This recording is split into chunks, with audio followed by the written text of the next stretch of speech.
Yo! Alam mo ba kung saan nagsisimula ang matatag na building? Siyempre, isa dito ang footing design. Una sa lahat, meron na tayong nakuha ang soil bearing capacity na 150 kilopascals at total load na 100 kN. Ang load na ito ay madidistribute sa bawat footing. Sa previous video, nakuha natin na safe ang footing ayon sa NSCP Philippine Standard. Ngayon, alamin natin kung paano i-design ang bakal na gagamitin at kung anong sukat ng bakal ito. Sa footing, after the excavation at compaction, optional lang ang paglalagay ng crushed gravel bedding na may kapal na 100 to 150 mm, depende sa quality ng lupa.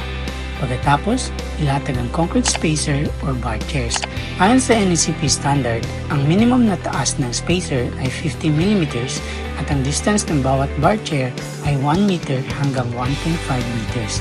Pero sa case natin, pwede na ang 600 mm na distance.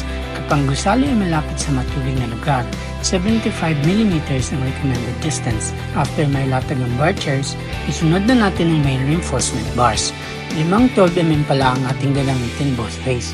At kung gusto niyong malaman how I got the 5 pieces of 12mm, gagawan ko ito ng separate video. Just comment below kasi dudugo rin ilong ko.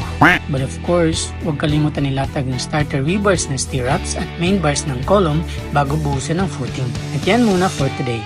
Laging tandaan, solid footing design equals solid structure. Like and share if you learned something new today. Bye!